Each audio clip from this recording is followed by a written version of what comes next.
Wow, look at that. That's Pasteles. Hi everybody, welcome back to North Carolina's Best Chefs. I'm your host Mike Gonzalez on WNCN. I tell you what, I'm at an awesome restaurant. It's a Puerto Rican restaurant up here in North Raleigh called Latin Quarters. And I discovered this, maybe 10 days ago. And I have to say, this is my new favorite place. This is Randy Hernandez. He's one of the owners here. Thanks for being with us tonight. Hey, thanks, Mike. Thanks for joining us. Well, tell us a little bit about the restaurant, because a lot of people aren't familiar with Puerto Rican food. First of all, let's talk about the cuisine. What makes Puerto Rican food different than, let's say, Mexican food? Because a lot of people get those two mixed up a little bit. Well, primarily the difference is Mexican food is very spicy. And everything has cheese, right? Right. Our food is made out of herbs and spices, but it's not spicy. And we use everything like from culantro to tomatoes to onions to oregano to season our food. So it has a lot of flavor, our food. Walk into Latin Quarters in North Raleigh and it's like stepping into a slice of La Isla. Specials are awesome. Food's great, prices are great. It's got the lamb flavor to it, and that's what we love. Randy Hernandez, who owns Tropical Pickin' Chicken in Wake Forest, took over the restaurant 8 months ago. Hernandez changed the menu, added partner Julio Marrero to manage the restaurant, and Chef Anthony Alvarez to complete the team. The restaurant focuses on Puerto Rican food with a touch of Cuban and Dominican as well. Well, the other restaurant is Tropical Pickin' Chicken. That's where it all started. It's a smaller restaurant. It seats about 40 people. Previously, it was a Cuban and Dominican restaurant. We kept it like that for about a year, and then we turned it strictly Puerto Rican. And once we announced that we were a Puerto Rican restaurant, the feedback was phenomenal. And it's the food that makes Latin Quarters so special. Okay, we are back in the kitchen with Chef Anthony Alvarez here at Latin Quarters. Excited to be here. Man, I'm excited to be with you. You're an artist back here. Well, I got a great one for you, Mike, today. I'm gonna make traditional pasteles. Pasteles en hoja is an original recipe for my family, traditional. Every single holiday we cook this, and it's all a family thing.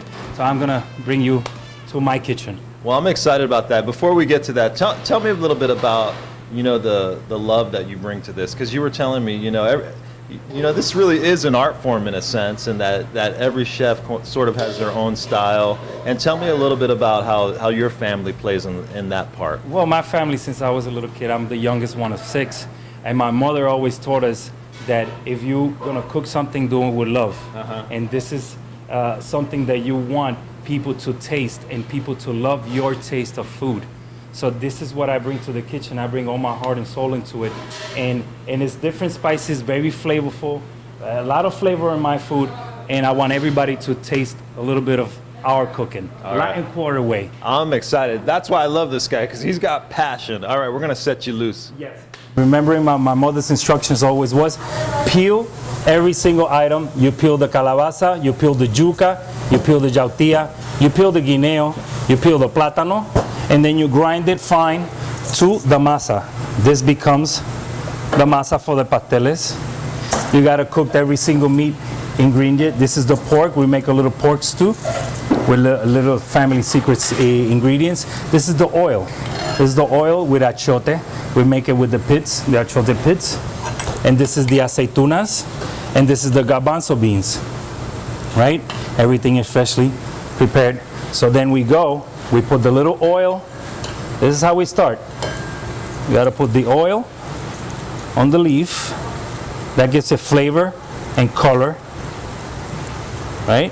Do that, real nice. Get those leaves in. Those leaves you could get at a local supermarket. You ask for the plátano leaf. Yeah. Then we do the masa.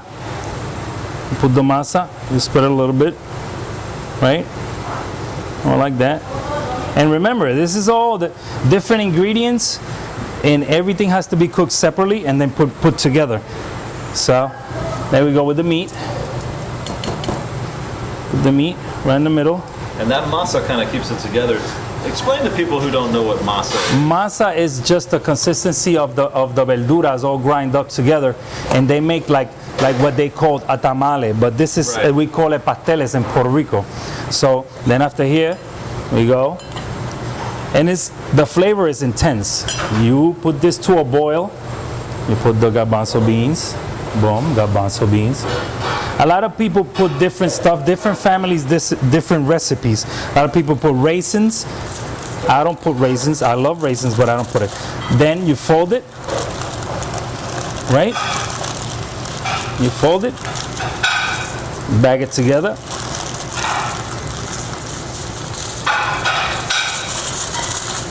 We do it with aluminum foil here because this is like we do it like mass production. So it's a restaurant, but this is very time consuming and very lengthy. And this is a pastele, right? Then we put it to a boil for about 45 minutes to an hour. Oh, wow, that long, huh? Yeah, 45 minutes to an hour. That's why our meals are special, because we make everything from scratch and we do everything with love, with flavor for the people. So this is what we do. You put it to a boil 45 minutes to an hour, and then you get the finished product, which is the pasteles. And I got one for you. So this is the finished product, right? This is the finished product, pasteles, you know. So this comes out of the pot, super hot. So you got to be careful opening the leaf, right? There goes the leaf. Oh, wow, look at that. That's pasteles. That's what we want. Eso es pastele en hoja. My abuela used to make. Yeah. We love the flavor, right? Yeah. So that's basically what we do here in Latin Quarters. We're trying to make everybody feel like at home.